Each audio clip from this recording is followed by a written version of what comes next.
На Юргане время итогов. Меня зовут Елена Мезенцева. Здравствуйте. И вот что вы увидите сегодня.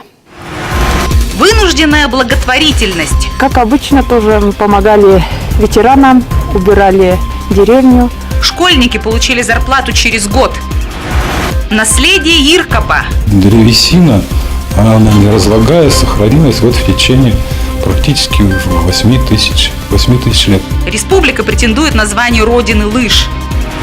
Практичный подход. Использование вот такой армирующей сетки на дорожном покрытии, оно предотвращает образование колейности на дороге.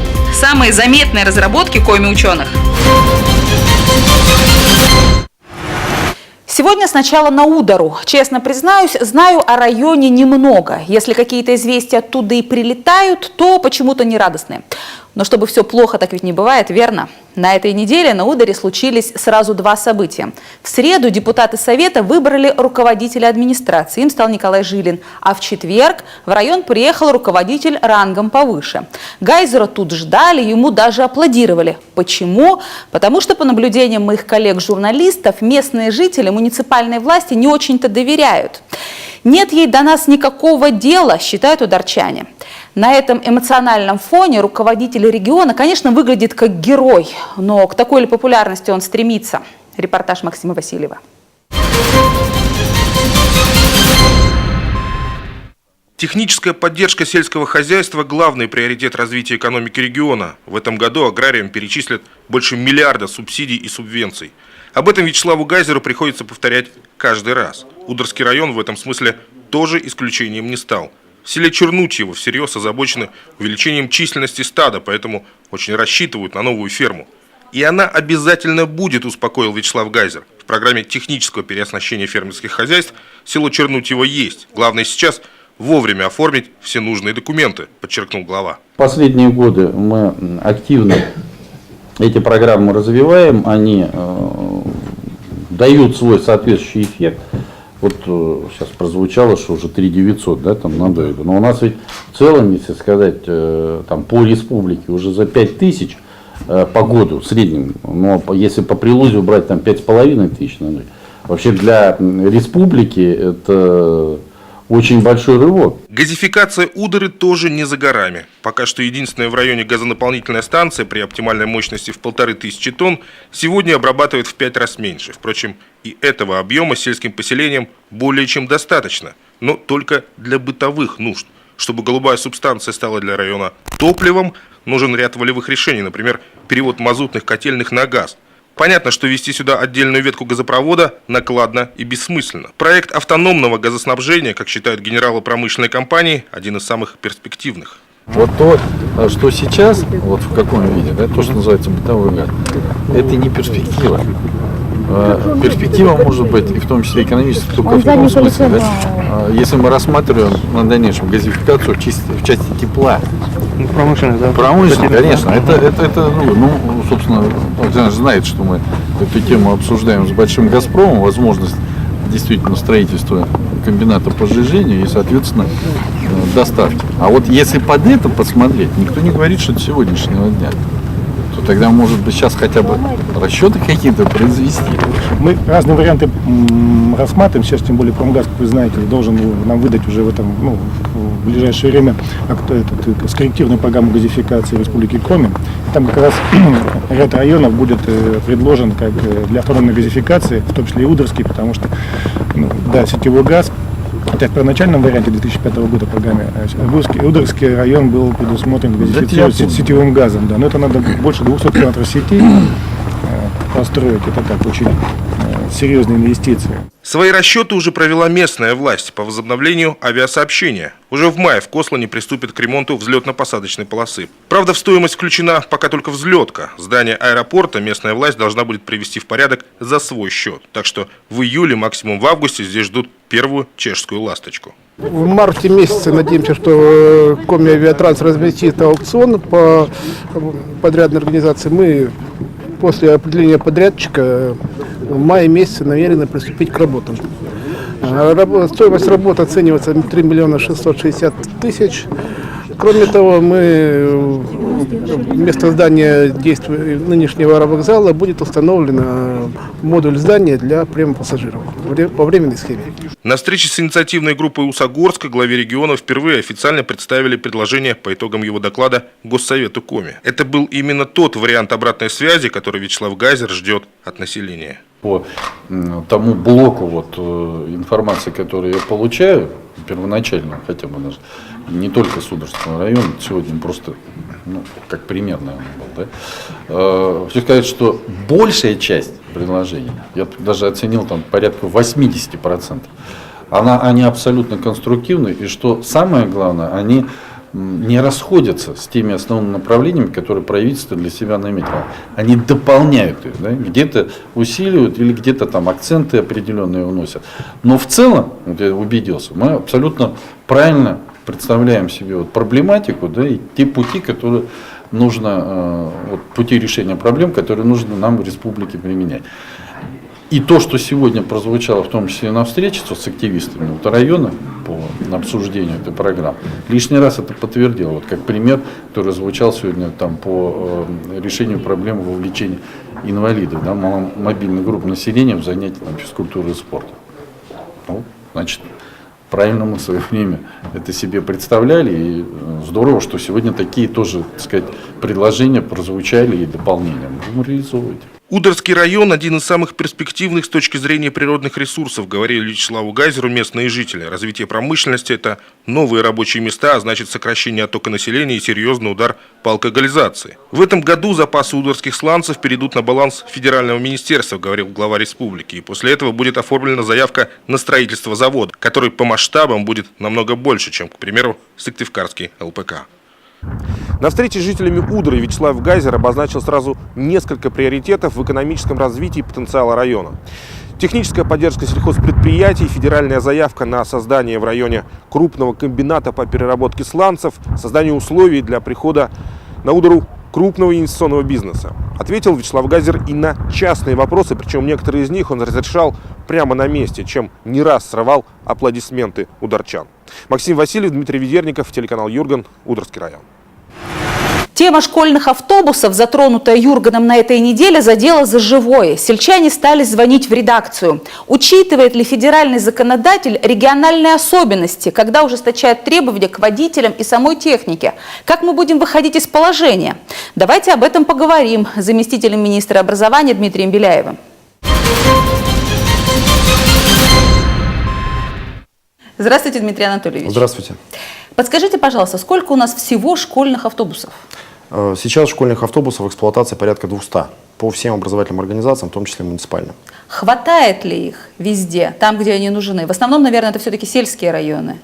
Автобусы – это транспортное средство, которое изнашивается, которое по каким-то причинам может не эксплуатироваться, сломалось, другие проблемы могут возникать. И, безусловно, эта плановая замена, она производится. И там, где их не хватает, в общем, мы потребность уже закрыли по муниципалитетам. И, в общем-то, эта задача решена за последние 3 года. Есть проблемы небольшие с школьными автобусами, вернее, с их ротацией в государственных образовательных организациях, которые, в общем-то, в нашей компетенции, по нашим полномочиям мы учредителями являемся. И поскольку мы решили острейшую проблему на селе, сейчас мы приступили к решению этой проблемы и по нашим организациям.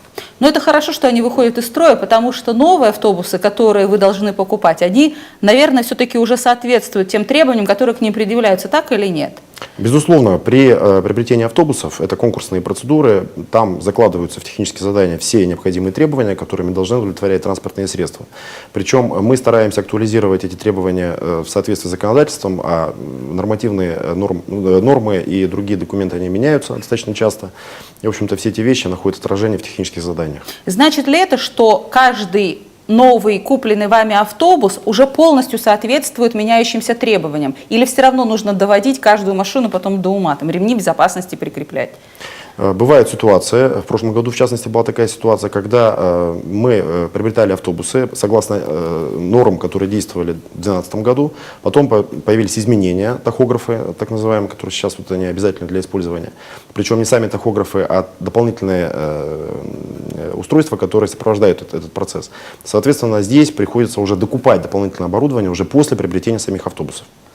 Автобус – это ведь гараж, это ведь его обслуживание, это тоже все достаточно дорого и хлопотно. Возможно, на селе в первую очередь такие проблемы возникают. Или нет? Или удается в какой-то сарай загнать, и стоит он там себе в тепле, в светле, и яма есть?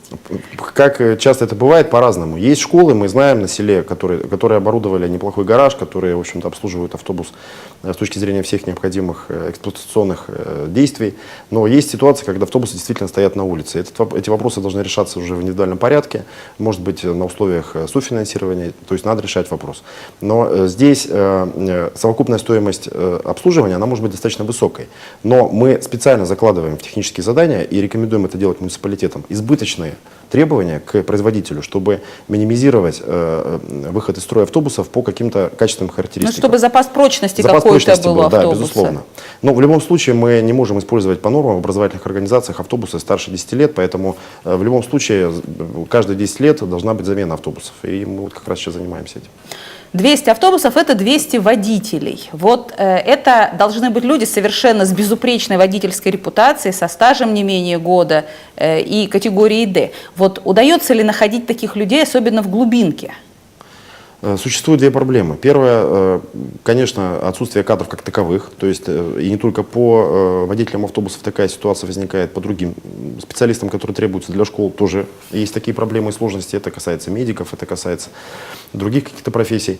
Но со школьными автобусами, с водителями, вернее, есть еще и вторая проблема. Это в тех городах и районах, где есть предприятия автотранспортные, которые берут водителей на работу с большей повышенной заработной платой, где есть дифференциация плат труда, и школа по каким-то причинам не может платить зарплату ту, которая на коммерческом предприятии. Там, безусловно, водители выбирают коммерческое предприятие, и там достаточно трудно найти профессионала. Вот что делать-то в этой ситуации? Здесь может быть несколько вариантов решения вопроса. Первое – это взаимодействие с центром занятости. И это взаимодействие с центрами занятости на местах у наших образовательных организаций, у наших управлений образования есть. Мы также взаимодействуем по нашим госучреждениям с соответствующими центрами занятости. Вторая проблема – это целевой заказ. Второй механизм решения это проблема – это целевой заказ. Мы сейчас рассматриваем такой механизм, вернее, он работает по другим профессиям, по другим направлениям и специалистам. Например, муниципальное образование знает свою потребность в водителях. И формируется некий целевой контракт. Например, муниципальное образование заключает соглашение с учреждением профессионального образования. У нас достаточно много профессиональных образовательных организаций, техникумов, училищ, проще говоря, которые готовят соответствующих специалистов. И муниципалитет активно участвует в этом вопросе подготовки кадров, может быть, выплачивает дополнительную стипендию, может быть, А какой-то опыт уже накоплен в этой сфере? Или это только наши такие предположения и благие пожелания? Безусловно, накоплен. Просто целевая подготовка, она всегда существовала, но преимущественно она работала в части подготовки специалистов с высшим профессиональным образованием. Мы ее за последние годы значительно расширили и на учреждения профессионального образования. То есть порядка 2000 договоров целевых сейчас с нашими учреждениями профтехобразования по самым разным профессиям. Это нефтяное дело, это горно-рудное, это кондитеры, пекари, то есть широкий спектр. И по специалистам, по водителям, по автомеханикам тоже этот опыт есть. Просто, наверное, так сказать, у нас недостаточно было внимания к этому механизму и применению этого механизма для решения данной конкретной задачи. А это ведь правда, еще ведь и автомеханики нужны. Конечно. Только что поняла я. Конечно, обслуживать. И еще водители должны проходить предрейсовый осмотр обязательно. Вот это мы можем обеспечить? Как? Опять-таки я про глубинку речь веду, где ближайший пункт там ГАИ или там медик за несколько километров может быть. Этот вопрос решается. Мы знаем, что в глубинках, в селах, в районах есть ФАПы по линии здравоохранения, есть в городах поликлиники, больницы. То есть, если необходимо, а это необходимо осуществлять соответствующий осмотр предрейсовый, то заключается соглашение, договоры, и эта работа ведется. Потому что без соответствующих обследований водителя, без соответствующих обследований технической составляющей автобуса конкретного, выпускать автобус на линию нельзя.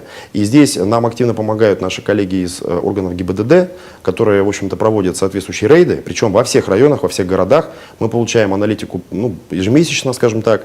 Если, так сказать, возникают какие-то ситуации, мы видим, что в том или ином районе, в городе, в школе есть проблема с автобусом, любая.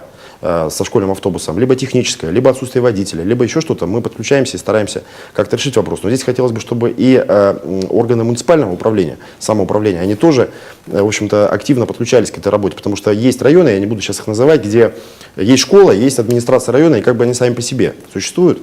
Школа пишет, допустим, нам какие-то просьбы самостоятельно, автономно. Когда мы начинаем спрашивать администрацию района, позиция такая, мягко говоря, неактивная. И, в общем-то, здесь вот есть такие вот вопросы коммуникации, но мы тоже работаем здесь, и большинство городов, районов, администрации, они достаточно внимательно относятся не только к этой проблеме, обеспечения безопасности перевозок, обеспечения безопасности автотранспортных средств, но и в части обеспечения безопасности в целом, в том числе антитеррористической, пожарной и прочей. Спасибо вам. Спасибо. Увидимся после рекламы.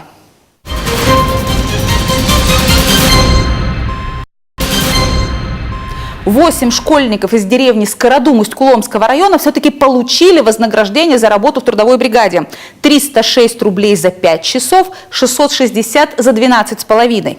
История тянулась почти год. Суды, доброе участие сторонних сил хватило всего. Константин Куратов объяснит, в чем там было дело. Руководитель той злополучной трудовой бригады, да еще и мама двух ее работников, Юлия Пашнина, даже после проигранных судов стоит на своем. Детей обманули. В школьную бригаду они пришли именно для того, чтобы заработать свои первые деньги, несмотря на звучное название, добрые сердца и благородные цели. Как обычно, тоже мы помогали ветеранам, убирали деревню.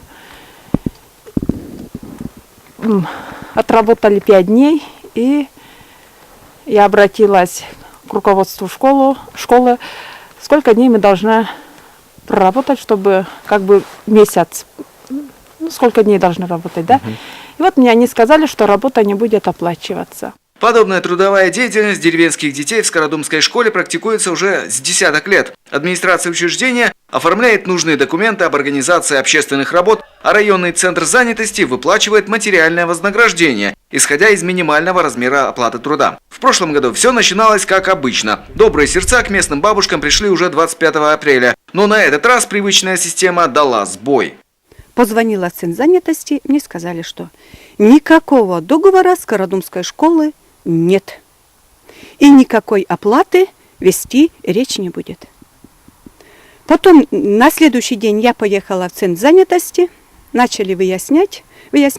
У меня потребовали документы, приказ о принятии на работу. Никаких документов я в центр занятости предоставить не смогла.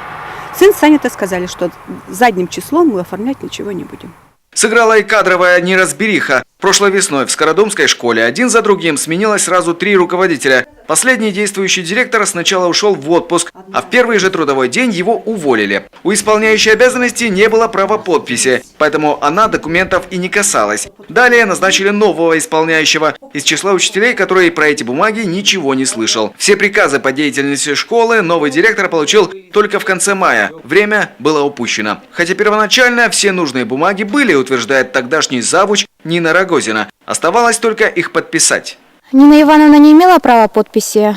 Все бланки документов уже были подготовлены. То есть и договора с детьми, дети уже подписали эти договоры, только оставалась подпись руководителя образовательного учреждения. Приказ был оформлен, ну там очень много. Заявления от детей были, заявления от родителей на допуск к работе тоже были. В общем, все эти документы были, но вот оставалось подписать полномочному лицу. На фоне этой чехарды дети благополучно работали. Устно добро на работу им дали заранее, на совещаниях педагогов и на общешкольной линейке. Ребята спокойно и с удовольствием кололи и складывали дрова местным пенсионерам, облагородили здешний обелиск. Поняв, что денег на оплату этого труда не сыскать, новое руководство школы запретило смене выходить на работу и даже предложило выход.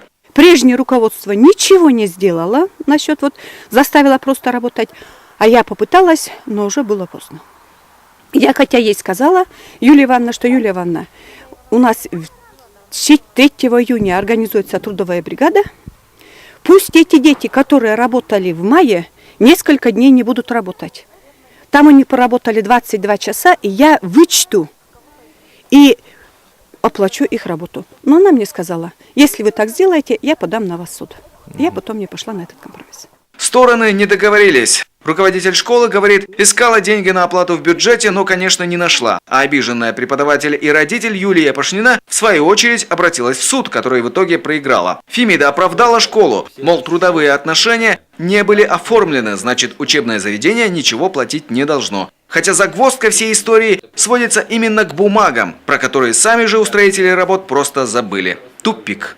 Руководителем школы на то время являлась Чтолева Татьяна Николаевна, но ввиду разбирательства в суде выяснил, что она была в отпуске, и она свою вину не признает. Соответственно, на трудовую бригаду не были изданы никакие приказы по документам, которые имеются в школе. Также заместитель директора, Пашнина Нина Ивановна, также не издавала никаких приказов по трудовой бригаде. Соответственно, никакие договора с центром занятости не оформлялись, договора с детьми не оформлялись. Соответственно, вся вина за работу организации в любом случае остается на руководителе школы. Кстати, школа за неправильно организованный детский труд поплатилась. Гострудинспекция оштрафовала учреждение на 43 тысячи рублей. Но дети все равно остались без своих заработанных. Скандал с неоплаченным детским трудом вызвал широкий общественный резонанс в районе. В социальных сетях к обсуждению подключились не только коллеги из других школ, но и общественники и власти. Попавшим в тупиковую ситуацию детям в итоге, как говорится, помогали всем миром, сложились и заплатили нужную сумму. Пусть не обижаются, но, на мой взгляд, там уже нету содержания, то есть нету, собственно, самой проблемы. Есть только желание пойти на принцип, обеих сторон, я не буду говорить, что там одна или вторая. И поэтому в таких случаях, мне кажется, нет ни правых, ни виноватых, оно так и будет, бесконечный процесс. Ну а ситуация действительно запущенная, может быть, где-то наша вина есть, хотя мы думали, что со сменой руководства что-то успокоится, устаканится, как это часто бывает, да, что необходима определенная смена. Но, к сожалению, нет, этого не происходит. И, к сожалению, сегодня разделен и коллектив, и, может быть, и дети где-то разделены. Мирного сосуществования в Скородумской школе после этого конфликта, наверное, не будет еще долго. Впрочем, работу трудовых бригад учебное заведение организует, как и прежде, и уже с учетом прошлых ошибок. Последующие работники свои зарплаты здесь получали в срок. Константин Куратов, Олег Остромин об итогах быстрых и необдуманных решений. Далее практическая польза науки и лыжи Иркопа. Но прежде вспомним некоторые события недели. Топ-7 времени итогов. По результатам прошлогодней работы следственные органы Коми заняли 5-е место в рейтинге субъектов Федерации и 2-е среди коллег по Северо-Западу. Следственный комитет России отметил значительную нагрузку на следователей в Коми по расследованным уголовным делам. Речь идет о тяжких и особо тяжких преступлениях, а также преступлениях коррупционной направленности. В Сыктывкар приезжал известный польский кинорежиссер Кшиштоф Занусси. Он провел мастер-класс для студентов и профессионалов сыктывкарских театральных сцен, встретился с ценителями кино. Финалом диалога стал показ художественного фильма «Год спокойного солнца», обладателя главной премии Венецианского кинофестиваля. Лабрадоры, немецкие овчарки, аляскинские маламуты, хаски вышли на старт больших гонок в Сыктывкаре. Первыми на трассу ушли лыжники со своими питомцами в упряжках, потом запрягали нарты. Руководство Ударской ЦРБ опровергло информацию о мизерных премиях сотрудникам в честь Международного женского дня. Сообщение о 47 и 50 рублях главврач Александр Полюхович на своей странице ВКонтакте назвал полным бредом. На республиканском лыжном стадионе имени Сметаниной стартовало первенство России по лыжным гонкам среди юниоров. Побороться за звание чемпиона съехались около 280 спортсменов из 35 регионов. Депутаты Госсовета и общественники высказались против перевода республики в часовую зону, отличную от Москвы. Напомним, Госдума сейчас рассматривает поправки в федеральный закон об исчислении времени. Парламентарии предлагают пересмотреть часовые пояса и определить, по какому времени должен жить каждый регион. Время в Коми в этом случае будет отличаться от московского на 1 час. Вячеслав Гайзер намерен объективно разобраться с общественной оценкой работы глав муниципалитетов. Жителям республики предложено до 20 марта принять участие в опросе на официальном портале Коми, по итогам которого местных руководителей ждет серьезный разговор. В прошлом году ученые громко напомнили нам о себе. Реформирование Российской академии наук они обсуждали на митингах. Впрочем, несмотря на протесты, закон, который предусматривает ликвидацию академии, был принят. Коми-научный центр стал подразделением Федерального агентства научных организаций. На этой неделе академик Асхабов призвал коллег научиться жить в новых условиях. Тем более, что серьезных потерь наука пока не понесла ни кадровых, ни финансовых. Обывателя, возможно, все это не очень-то волнует. Ему интересен результат, точнее даже практическая польза, которую научные изыскания всем нам могут принести. Виктория Палкина сделает полезный обзор. Пожалуй, именно об этом дуэте в прошлом году говорили чаще всего физиолог Байко и биолог Володин. Разработанные ими витамины и биологически активные добавки с собой в поход брал известный путешественник Федор Конюхов. Уникальные препараты наших ученых помогли экстремалу адаптироваться в сложных северных условиях. Правда, получить конкретные показания работы организма после приема БАДов ученые не смогли. Ориентировались лишь по субъективным ощущениям знаменитого покорителя стихий. Когда вот такие вот люди, владеющие таким многолетним опытом, очень важны и субъективные ощущения этих людей. И вот действительно было важно услышать, и именно так и должен сработать препарат, что препарат Адастен не только дал вот этих сил, но, как сказал представитель штаба и сам путешественник, что прежде всего они давали спокойствие и силу. Впрочем, разработки наших ученых успешно принимают и спортсмены региона. Препараты прошли все необходимые тесты. Это не допинг. Доказал это и Федор Конюхов. Между тем, в том же Институте физиологии Коми-научного центра Уральского отделения РАН в прошлом году активно изучали работу организма в стрессовых условиях.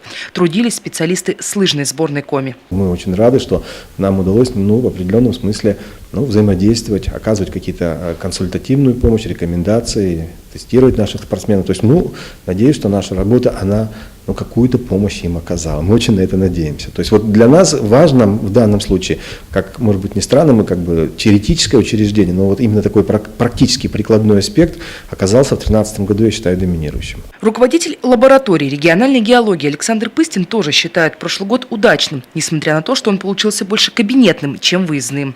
Его интерес – это древнейшее образование в Уральском регионе. Настолько древний, что возраст некоторых больше 3 миллиардов лет. Так вот, в 2013-м профессор Пыстин, сотрудники лаборатории и коллеги из Екатеринбурга и Германии установили, что в изучаемой территории, а это Урал и Тиман, больше 2 миллиардов лет назад произошло 2 ультравысокотемпературных события. Мы занимались в основном обработкой материалов, которые были получены в предыдущие годы, потому что у нас были активные полевые сезоны на полярный, приполярный Урал. Есть что показать и каждой лаборатории Института химии. Здесь разработали новый способ получения микрокристаллической целлюлозы, которая активно применяется как в фармацевтической, так и в пищевой промышленности. Здесь младший научный сотрудник Светлана Пестова тоже работает с веществами из тех же хвойных растений, в результате чего планируют разработать новые соединения с иммуностимулирующим действием. И если испытания пройдут успешно, в борьбе с вирусами получат новое, мощное оружие. На сегодняшний день производится большое количество препаратов, и в основном это иммуностимуляторы, но они являются высокотоксичными в основном, так как для производства используется сырье в природе не встречающееся.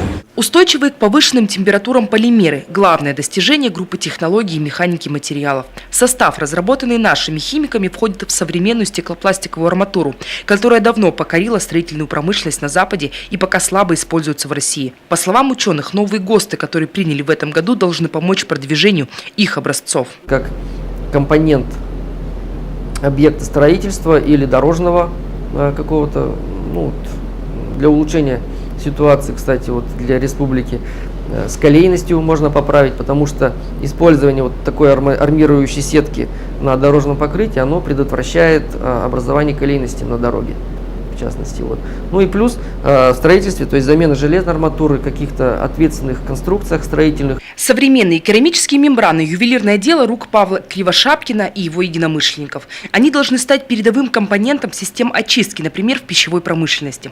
Осталось лишь найти инвестора, который выведет лабораторный образец на промышленный уровень. Какого-то промежуточного звена между нами, учеными и промышленниками, которое позволяет масштабировать наш лабораторный образец, исследовать его, скажем так, уже в промышленных условиях. К сожалению, такого звена нет. И вот мы, соответственно, ждем предложений, приглашений. Смотреть в будущее с осторожным оптимизмом призвал своих коллег председатель президиума Коми-научного центра Асхаб Асхабов. По словам академика, год был сложный. Судьба науки была под вопросом. До сих пор остается много неясностей. Но несмотря ни на что, работа кипела во всех институтах Уральского отделения РАН. Не всегда судьба наших институтов была нам понятна и предсказуема. Но благо, что к концу года мы пришли к относительным пониманием того, что нас ожидает, и рады то, что самые большие наши опасения не оправдались. Институты как были, так и продолжают существовать и работать. Теперь институты Коми-научного центра – это не часть Академии наук, а подразделение Федерального агентства научных организаций. Но смены табличек не будет, заверил нас Асхаб Асхабов. РАН – это мировой бренд, под которым и будут работать наши исследователи. Не будет и сокращения штатов, и все же пока больше вопросов, чем конкретных решений и ответов. Виктория Палкина, Антон Ворожищев, Дмитрий Ведерников, Олег Жуковский об итогах научной реформы и пока неопределенных перспективах наших ученых. Родиной лыж принято считать Скандинавию. Фигурки лыжников там даже в наскальных рисунках, а ходьба на лыжах, согласно верованиям, освящена богами. Но, оказывается, лыжа, которая хранится в одном из музеев Норвегии, младше найденной у нас. Нина Чешкова не сомневается, коими стоит потягаться за звание лыжной родины.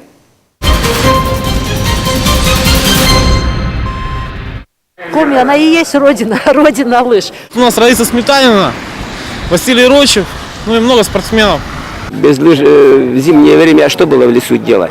С голоду помирать, только и все. Без лыж здесь в Коми делать нечего.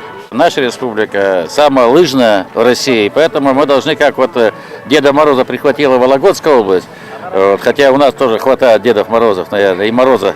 А с лыжами-то я думаю, что мы не пропадем в этом отношении. Никто не сомневается, именно наша республика достойна носить гордое звание лыжной родины.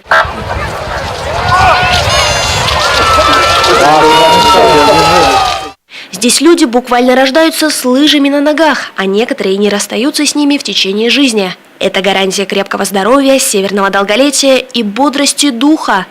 Я 6 лет стоял на лыжах. Дедушка делал мне с доски лыжи. Я уже 80 лет почти катаюсь на лыжах. У нас тоже Северная республика. 9 месяцев в году снег лежит, и поэтому мы не можем мы без лыж. Похоже, любовь к лыжам жители Коми впитывают с молоком матери.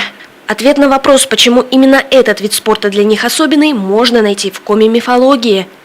Легенда о коми-охотнике Иркопе исходит из глубины веков. Герой этого сказания обладал чудесными лыжами необыкновенной скорости и мог догнать любого лесного зверя.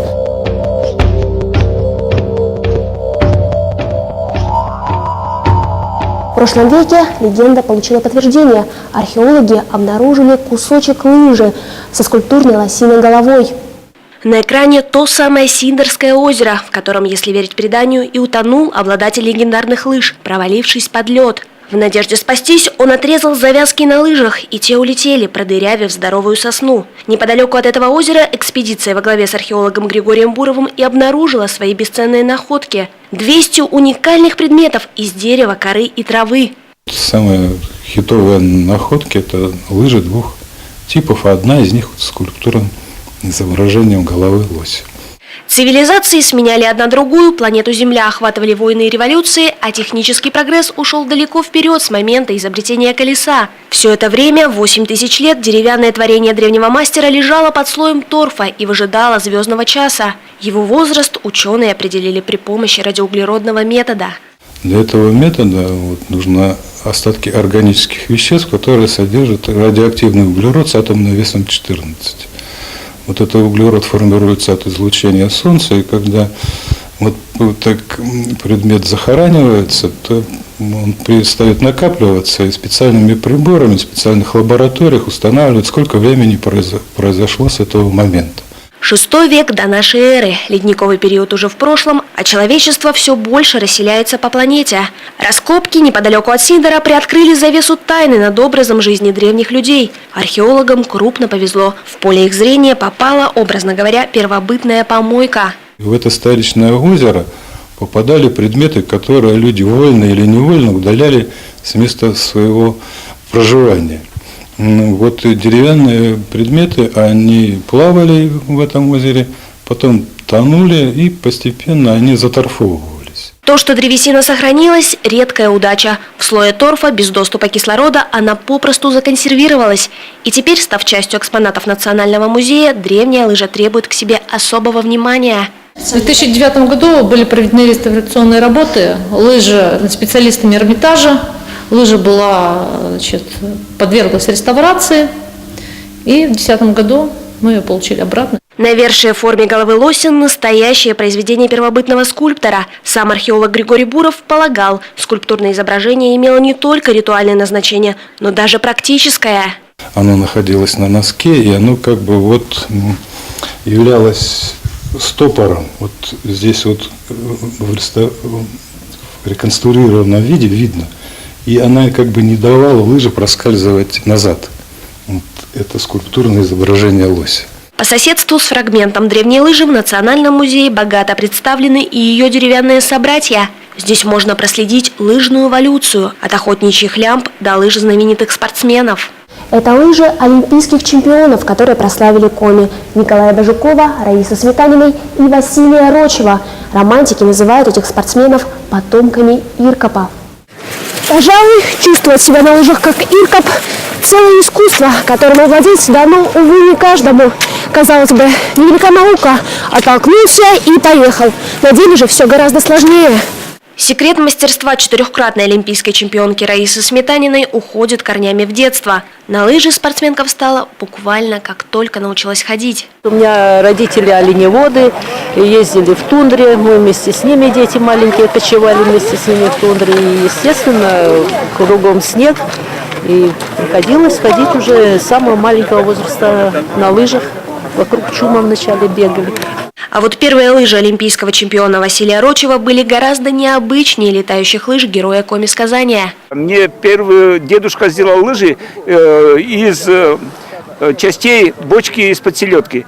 Даже в последней неделе лыжного сезона на пока еще заснеженных трассах, куда ни посмотри, аншлаги. Словно люди разных возрастов и профессий не упускают даже момента насладиться любимым видом спорта.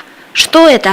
Пробуждение генетической памяти? А может, это вовсе не легенда, и все жители Коми без исключения действительно потомки Иркопа? Нина Чешкова, Олег Жуковский, Антон Ворожищев о лыжной родине, как новом бренде Коми. Увидимся через неделю. Всего доброго и до встречи.